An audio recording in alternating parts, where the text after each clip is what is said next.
we have two types of electronic components, passive components and active components. Passive components are those components which cannot amplify the signal, such as resistor, capacitors, inductors, etc. And active components are those components which can amplify the signal, such as diode, transistor, etc. But active components cannot work without the aid of the passive components. They need passive components like resistor, capacitor to amplify the signal. So first we will study about the different passive components. Resistor. A resistor is a component that opposes or limits the electric current in a circuit. We have two types of resistor, linear resistor and non-linear resistor. Linear resistor can be further classified as fixed resistor and variable resistor. Fixed resistors. Carbon composition resistors are the most generally used resistors in the electronic circuits because they are cheap and reliable. They show stable operation during the lifetime, but they are very sensitive to temperature variations. This is their limitation. So they are used in the application where cost is the main concern than the performance. They are available in the range of few ohms to 22 mega ohms, and they have a tolerance of plus minus 5 to plus minus 20%. So it means, suppose we have a resistor of 100 ohm and it has a tolerance of plus minus 10%. So its value may vary from 100 minus 10, 90 ohm to 100 plus 10, 110 ohm. Next we have wire wound resistor. So they have advantage that they are less sensitive to temperature variation and they are more accurate than the carbon composition resistor because we can control their resistance by changing the wire length and changing their size. So they are used in the application where performance is the main concern rather than the cost. They are available in the range of 1 ohms to 1 mega ohms and have tolerance of 0.01 to 1%. Next we have carbon film resistor. So they are very small in size than wire wound resistor. They have low noise, excellent tolerance and extremely reliable operation. So they are used in low level amplifiers and in computers. They are available up to the range of 10,000 mega ohms and they have tolerance of plus minus 5 to plus minus 20%. Because of their advantages, they are very high cost as compared to the other two resistors. Next we have Kermet resistor. As you can see in the picture, it has pins on it because there is a PCB inside it to which resistor is connected internally. So they have very stable performance even in the high temperatures. Next we have metal oxide film resistor. This type of resistors are manufactured with various resistance ranges and they are suitable for the high temperature. So Kermet resistor and metal oxide film resistors, they both can be used in a very high temperature applications. And they can be used even at the high voltage, so they neglect the reduce the noise. Next we have fusible resistor. These resistors get fused if a circuit power rating exceeds a particular value. So they will break and open the circuit and protect the rest of the circuit. So because of this quality, they are used in televisions, amplifiers and many other expensive electronic circuits. They are available in the range of less than 10 ohm value. Next we have variable resistor. We have a potentiometer. As it can be seen in the diagram, it has three terminals. First and third terminal is connected to the voltage source, which voltage we want to change, and the middle terminal is connected to the load. So this middle terminal is connected to the wiper, and with the help of this wiper, we can change the resistance of this potentiometer, and finally we can change the voltage of the output source. Next we have a rheostat. It has two connections and it also has a rotating knob with the help of which we can change the amount of current in a circuit. Next we have a trimmer resistor. As you can see, they are very small in size, so they can be used on the PCBs also. Here we have a very small screw on the top of it. By rotating the screw, we can change the resistance value. So in this first diagram, we have connected a potentiometer which is working as a rheostat here. So you can see the first terminal of the potentiometer is connected to the supply voltage source, and the second terminal, which is internally connected to this rotating knob, which we call wiper, this is connected to the external load, and third terminal is not connected. So we have connected only the two terminal, terminal number 1 and terminal number 2, and this potentiometer here is connected in series. So it is acting as a rheostat only, and it will control the amount of current in the load circuit. So if we rotate the knob, the resistance of the potentiometer will change, and it will also change the output current. In this diagram, diagram B, we have connected this potentiometer to vary the voltage. So you can see here the terminal 1 and terminal 3 is connected in parallel to the supply voltage source, and the middle terminal, which is internally connected to the wiper, is connected to the load. So in this way, when we connect the potentiometer in parallel to the supply voltage, we can change the potential difference across these 2 points. We can change the amount of voltage that we want to supply to the load. So for example, if we have supply voltage of 220 volt and we want to supply only 100 volt to the load, we can connect the potentiometer in between and change the voltage by rotating the knob. So when we change the resistance, the voltage drop also changes. In the third diagram, you can see we have connected a trimmer on the PCB. So because of its small size, we can use it even on the PCB also. But the potentiometer and rheostat cannot be used on the PCB because of their large size. Next we have non-linear resistors. First we have thermistor. So thermistor are the resistor whose value change with the temperature. We have two types of thermistor. We call them NTC and PTC. NTC means the thermistor which have negative temperature coefficient, means their resistance will decrease with the temperature with the rise in the temperature, and PTC has positive temperature coefficient, means their resistance increase with the rise in the temperature. So they are used as the thermal protection component or the temperature sensor. Next we have light dependent resistor. So light dependent resistor have resistance which change with the amount of light falling on it. So here you can see the top is transparent and light fall on it and fall on the internal resistance, and its resistance changes according to the amount of light falling on it. So it is very cost effective, it has low cost and used in various sensor application where it can sense the light, and they help to turn on the street lights in the evening automatically. So when the sun sets and there is less light, their resistance will decrease and they will switch on the street light. But there is only one limitation, that they have a very high response time. They take time to switch on the street lights or switch on the circuit connected to them, because their resistance changes slowly with the amount of time, with the amount of light. Next we have varistor. Varistor means varying resistor. Varistor is varying resistor or variable resistor.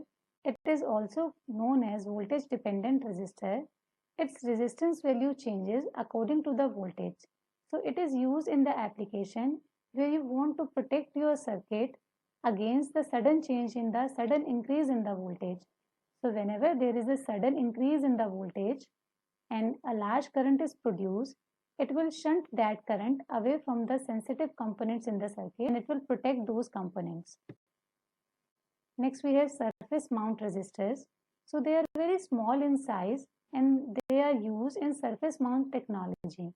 Let's see what is surface mount devices and what is surface mount technology. So in this diagram we can see we have all the components which are mounted on the PCB itself, on the top layer of the PCB. So this PCB is based on the surface mount technology, in which all the tracks and the components are on the top layer only, and the devices and the components are soldered on the top of the PCB only. So here you can see we have these surface mount resistors. and there is some digits written over it. So from these digits, we can calculate the value of these resistors. So suppose we have a resistor, surface mount resistor with digits 2 to 3 written over it. So 2 to means first two digits shows the value of the resistor and third digit will indicate the multiplier digit. So in this case 22 is the value and 3 is for 10 raised to power 3. So the actual value of the resistor is 22,000 ohm. Next we have 8202. So here first three digits are the value of the resistor and the fourth digit is the multiplier digit. So the actual value of the resistor become 82,000 ohms. In this third example we have 4R7 written on the resistor. So this R means decimal point. So its value is 4.7 ohm only. And in this case 0R22 is written. So it means its value is 0.22 ohm only. So how to check a value of a resistor? We can also check the value of a resistor with the help of this color band diagram. So we have resistors with color band over them. So in this example, we have 6 bands of different color over this resistor. So we can calculate its value with the help of this diagram. You can learn this diagram with this line. So you can see the first color is black, brown, red, orange, yellow, green, blue, violet, gray, white, gold, silver and no color. So you can remember this with the help of this line. B.B. Roy of Great Britain had a very good wife. So first B is for black color, next is for brown color in this order. Red, R is for red, O is for orange, Y is for yellow and so on. So you can remember this table with the help of this line. So let's calculate the value. We have this resistor and the first band is orange in color. So we will see this diagram, this table, and we can see for orange color the first digit is 3. So we will simply write 3.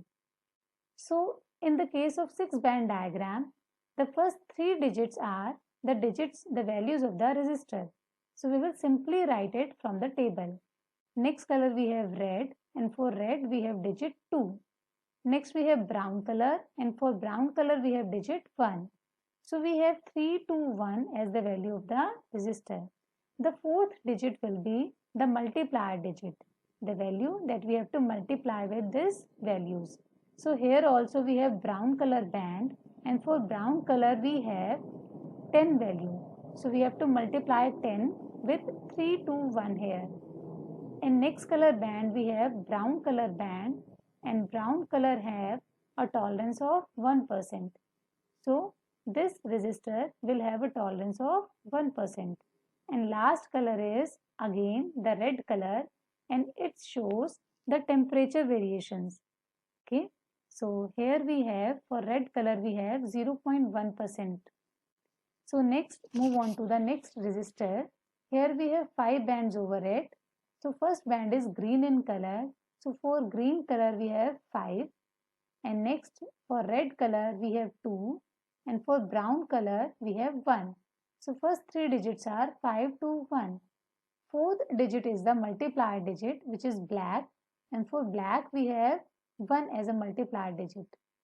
And last band is brown in color which shows the tolerance of the resistor. So last color band is brown in color again and we have 1% tolerance for it. So the value of the resistor become 521 ohm with 1% tolerance. And likewise for the other resistors also we can calculate the value of resistance. So how can we find the value of resistance with the color coding? So here is another example. Here we have red, yellow, orange and brown color. So for red we have 2, for yellow we have 4 digit and third digit is the multiplier digit. So here we will multiply 10 raised to power 3. For orange you can see from this diagram we have 10 raised to power 3 as a multiplier digit. So we will simply multiply it with the value and the last band shows us the tolerance. So last band is of gold color. So the value is for gold color its value is 5%.